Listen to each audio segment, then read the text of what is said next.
Hello everybody in the eBay world. I got an interesting little video here for you today. Got this cigar box up on eBay. It's a Cuba Libre box and it's a cool little box. I'd picked it up at a flea market actually. And I just do this as a hobby. I buy a few things when I run across cool things at flea markets, yard sales, thrift stores or anything like that. Find a cool item and I think somebody else might enjoy it. I'll grab it and toss it up on eBay. But this is one of those particular items. I'd purchased this one at a flea market. And I stuck it up on eBay. And it's been up there, approximately about a month at the time of this video. And I thought it was a cool box. It has some cool artwork on the side of it. It's made out of mahogany. A really well made box. It's cool. But anyhow, I get this message from this eBay user, and as you can see on the screen here, the eBay message came across, in my opinion, rude and more or less pretty harsh for what it is. The user's saying, "I don't understand you're trying to sell this box, but you take 3 photos.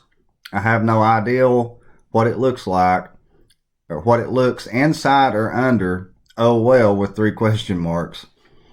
We're not even going to get into the grammar of that, of course. I don't even want to go there. That's pretty obvious.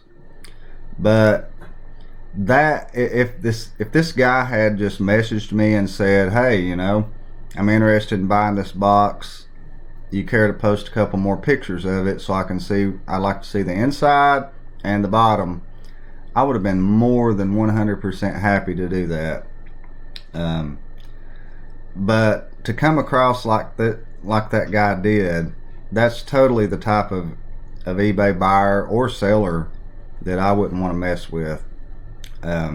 Just looks like his attitude's totally misconstrued as to how it should be when you're contacting a total stranger, somebody selling or buying on eBay. Totally the wrong type of attitude, in my opinion, to have. But anyway, I automatically went to his profile, and sure enough, negative feedback on his profile. It says he has 2,507 sales there on eBay, and he had a negative feedback. He's had quite a bit of negative feedback, not surprisingly, if he has that sort of attitude. But the latest negative feedback on his profile was saying a user had purchased an item from him, and they had purchased it either accidentally or got it confused with another listing. Whatever the case may be, they wanted to cancel their transaction, cancel the purchase, and this guy refused to do that. And so the people obviously gave him negative feedback over that. I don't see how he could have thought he could come out on top with that. I mean, it's one thing to, and I know eBay says in a lot of ways that when people do buy something, it is a contract to purchase that item. But me personally, as a seller, if somebody came at me and said that, I would just cancel the item, continue the listing until somebody else bought it that did truly want it. To do otherwise, you're just begging for negative feedback.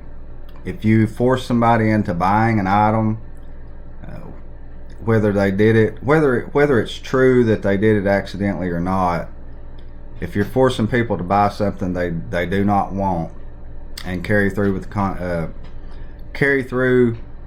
with the process of purchasing this and keeping their money, as a seller, you're just begging for negative feedback. It's almost a guarantee you're going to get negative feedback. I would much rather cancel the listing, relist the item, and preserve the integrity of my feedback on my seller's account. But anyhow, that's beside the point, I guess. But it just kind of shows there, as an eBay seller, the type of people you want to try to avoid on eBay. Even if I'd sold this box to this guy, I feel like with his attitude, it would have probably ended up in some sort of, he would have probably at least gave me like 3 stars on something. You know what I mean? It's just really hard to please some people like that, and it becomes obvious.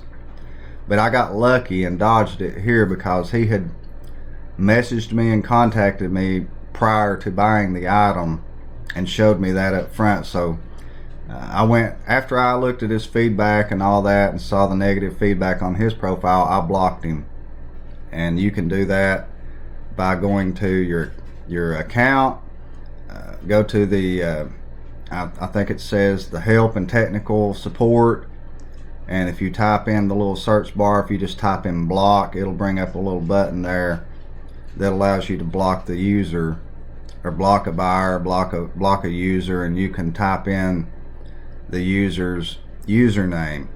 And I did that and was able to avoid any future contact with such a guy, or avoid any future sales or, you know, conflicts with anybody like that, because I feel like that anybody who would send such a message as this guy sent over a cigar box, I mean, it's just a cigar box.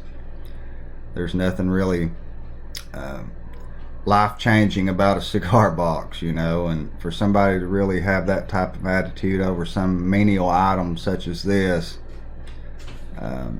it just really put up a red flag to me. And that's one of the reasons that I wanted to make this video. A lot of people are experienced eBay sellers, and I'm not really a very experienced eBay seller myself, but like I say, I do it more on the hobby level. But if anybody's out there trying to actually turn eBay selling into a legitimate, viable source of income, then you're inevitably going to deal with some people like this. So I wish you the best of luck in avoiding them.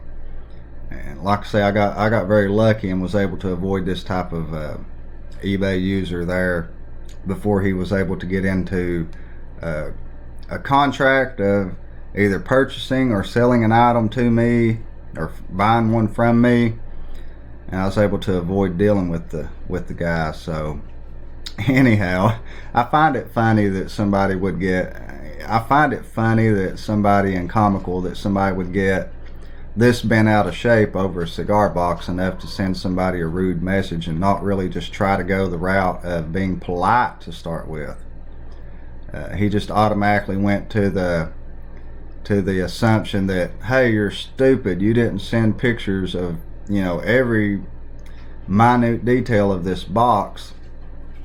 And you know, I acknowledge that I should have probably posted pictures of the inside of the box and the bottom, all, you know, every single side of it. But in the moment that I was listing it, I was assuming that anybody who's going to buy such a specialized item as this most likely knew what they were buying, and it could be a collector of cigar boxes that just hasn't seen this particular type before. And I kind of feel like anybody who would be purchasing it would kind of have already known, or they would have already knew what it looked like in the inside. But anyhow, I wish everybody that does sell on eBay the best of luck and the best success. And hope you got a kick out of the video. If you got just a moment, hit the subscribe button. I'm new on YouTube as well, and I'll be posting some more stuff as the journey continues. But until next time, see you later.